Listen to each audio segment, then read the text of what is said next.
If you've been after a regular hatchback in the past, then the Renault Megane has been one of the key options. But these days things are taking a turn for the electric. And how does the Megane fit into that path towards electrification? Well, that brings us to this. It's the new Megane E-Tech, and it's a completely battery-powered version of that famous Megane.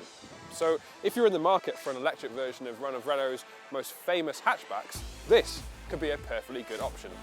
But before we dive in and check out what this latest electric Megane has to offer, please remember to subscribe to the Motors.co.uk YouTube channel and hit that bell icon so you're notified every time we upload a new review.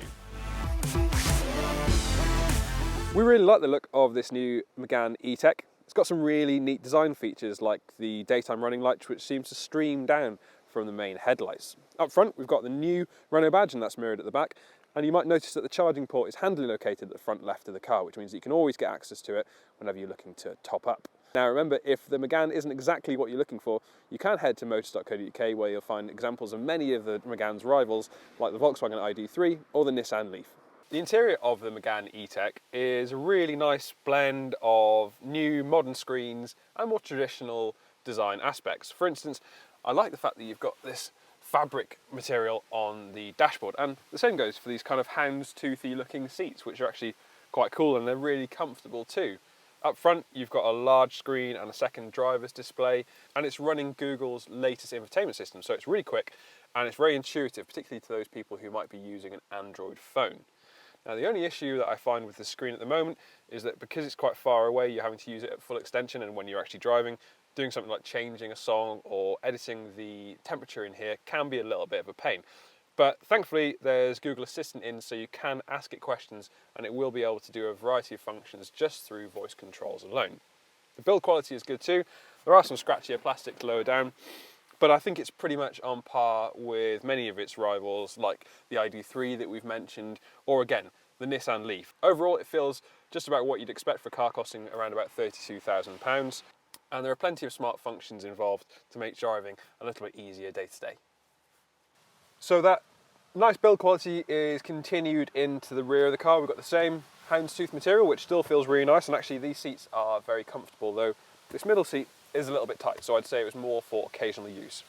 However, as you see with most electric cars, there's no transmission tunnel, so the area here is nice and flat.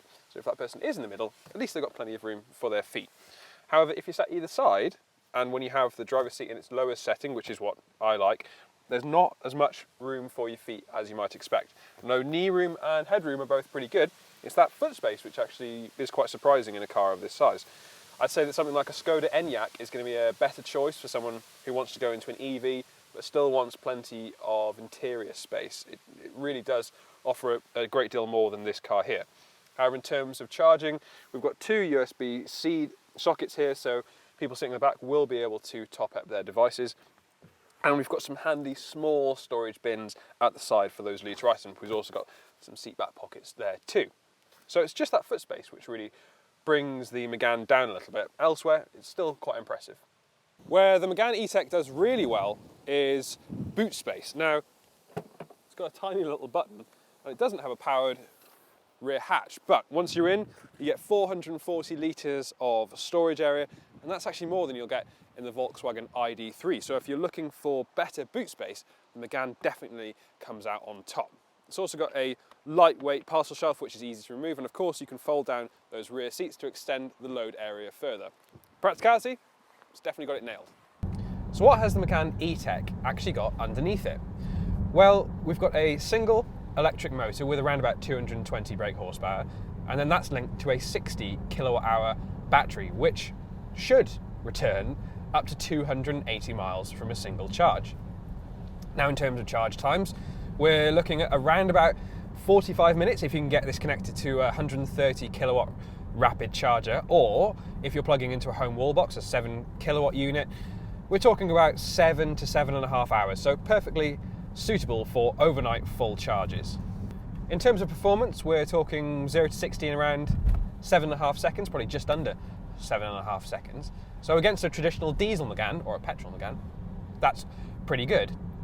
Obviously discounting the RS models, but we're not talking about those. The only issue with the performance that I've noticed during my time with the car and during this incredibly wet weather is that if you ask too much of those front tyres, they very quickly become overcome and they will spin. That can be quite exciting if you're intending to do it, or a little bit worrying if you're not. Entirely depends on what you're looking for. Elsewhere, things are good with the Megane. I really like the steering, it's nice and direct and it's got some good weight to it. And the brakes are, well, the brakes are a little bit difficult to judge.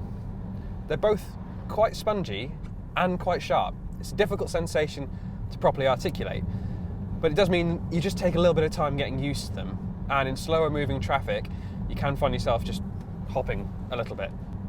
But obviously, as we've found with many other electric cars, the extra weight means that they feel a little bit bobbly at slower speeds. So if you are after a more comfortable option, then you may want to actually look at a traditional Megane. And what do we think about that range? Well, 280 miles I think is pretty much a sweet spot at the moment for electric cars. It means that you've got enough range to do longer journeys should you need to, but it also means that the battery isn't massive, so it takes less time to charge. Having rapid charging ability is also really useful, and I think that actually for most people 280 miles is going to be just about right. If you think of the Megane's usual place in the vast motoring spectrum, it's usually seen as a traditional family car or a car for shorter runabouts or shorter commutes. And actually if you're doing traditional family circuits, so trips to school, trips to after-school clubs and everything in between, you're going to see some big fuel savings compared to a traditional diesel or petrol Megane.